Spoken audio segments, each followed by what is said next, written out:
مکے میں ایک شخص ہیں، سنا ہے بہت اچھے، مگر کبھی کبھی ان کے اوپر جنونی کیفیت طاری ہو جاتی ہے. لوگ بتا رہے ہیں بھائی میرے پاس یہ تعویذ ہے، یہ منتر ہے، ہو سکتا ہے میرے ہاتھ کے اوپر شفا ہو. تو مکے آیا، پوچھا بھائی وہ محمد کہاں ملیں گے؟ کیوں کیا کام ہے؟ کہا سنا ہے وہ کچھ دیوانگی کا اثر ہے، میں جھاڑ پھوک کرتا ہوں، ان کا علاج کروں گا ٹھیک ہو جائے گا. اپنا تجربہ کر کے دیکھتا ہوں. پوچھتے پوچھتے پہنچ گیا حضور صلی اللہ علیہ وسلم کے پاس اور آ کر کہنے لگا اے محمد، اگر آپ کے اوپر کوئی جنونی کیفیت ہے جیسے میں نے سنا ہے، اگر آپ مجھ سے علاج کرانا چاہیں تو بہت سے لوگوں کو مجھ سے شفا ہوگی. میں آپ کے اوپر بھی کوئی پڑھ کے منتر پھونکتا ہوں، دیکھتا ہوں، ہو سکتا ہے آپ کو بھی شفا مل جائے. تو حضور صلی اللہ علیہ وسلم نے فرمایا الحمدللہ نحمده ونستعینه ونؤمن به ونتوکل علیہ ونعوذ باللہ من شرور انفسنا ومن سیئات اعمالنا من یهده اللہ فلا مضل له ومن یضلل فلا ہادی له. اس طرح کے کچھ کلمات آپ نے کوئی لفظ کم بڑھتی ہو رہا ہوگا تو یہ خطبہ پڑھا پورا تو وہ جماعت کہنے لگا کیا کیا پڑھا آپ نے؟ پھر سے سنا. تو پھر حضور صلی اللہ علیہ وسلم نے یہ خطبہ پڑھا. پھر انہوں نے بڑی توجہ سے سنا. اچھا ایک بار اور سنائیے کیا کیا کیا پڑھا. پھر حضور صلی اللہ علیہ وسلم نے اس کے سامنے جو خطبہ پڑھا کہنے لگا میں تو بڑے بڑے جادوگروں کے پاس بیٹھا ہوں، بڑے بڑے کاہنوں کے پاس بیٹھا ہوں، بڑے بڑے فصیح و بلیغ مقبروں کے پاس بیٹھا ہوں، مگر میں نے ایسا کلام آج تک کسی سے نہیں سنا. یہ تو سمندر کی گہرائیوں میں بیٹھا ہوا. غلط کہتے ہیں لوگ جو آپ لوگ دیوانہ کرتے ہیں. ایسا شخص جس کے کلام میں یہ اثر ہے وہ دیوانہ ہو سکتا ہے؟ پھر آپ کیا کہتے ہیں؟ میں یہ کہتا ہوں کہ اللہ ہم سب کا رب ہے اور میں اللہ کا رسول ہوں. آپ ٹھیک کہتے ہیں. ہاتھ آئیے مجھے بھی بیعت کر دیجیے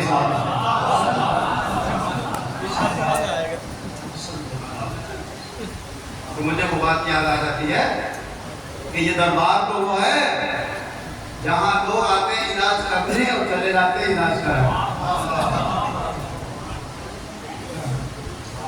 حضرت سیدنا حافظ شاہ جمال اللہ صاحب رحمۃ اللہ علیہ سفر میں نکلے ہوئے تھے اپنے مریدوں کے ساتھ. گشتیاں اٹھتی ہیں بندی ہوئی بزرگیوں کی لحاظ کرتے ہوئے تو ڈاکو سمجھے کہ کوئی بہت بڑا پیسوں والا پیر ہے، مرید بھی بہت مالدار معلوم ہو رہا ہے، بڑی گھٹ گئی اس کے پاس.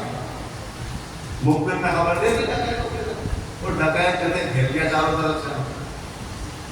مرید گھبرا گئے، حضرت ڈاکو آ گئے، اب تو سارا سامان ہمارا لوٹ کر لے جائیں گے. گھر کا آنے دو، ہم دیکھیں گے لوٹ کے جائیں گے یا لوٹ کے جائیں گے. بس جو نعرہ حیدری مارا یا علی المدد، سب کے سب بے ہوش ہو گئے. جب ہوش آیا تو قدموں میں ہاتھ جوڑ کر حضرت ہمیں معاف کر دیا، ہم نے پہچانا نہیں، ہم تو یہ سمجھے کوئی دولت مند پیر ڈالا. تو سب پیر ایک جیسے نہیں ہوتے، سب مولوی بھی ایک جیسے نہیں ہوتے.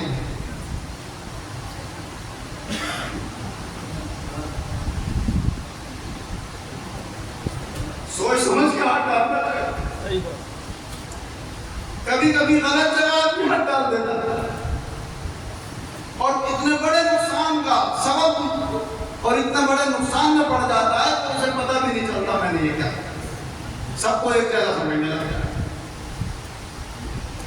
ہم نے اپنے سلسلے میں ایسا کمال دیکھا ہے کہ اگر ذرا بھی کسی نے غلط نظر اٹھا کر دیکھ دی ہے تو یا تو توبہ کر لے، معافی مانگ لے، اور اگر معافی نہیں مانگی ہے تو اس کا نتیجہ بہت خراب ہے. ایک نہیں، دو نہیں، 10 نہیں، 15 نہیں، اتفاق ایک بار ہو جائے گا، 2 بار ہو جائے گا، 4 بار ہو جائے گا. میں تو 10 واقعات جانتا ہوں اپنے دور میں کہ جس نے بھی کوئی غلط بات کہی، غلط نظر رکھی، اس کا نتیجہ بہت خراب ہے.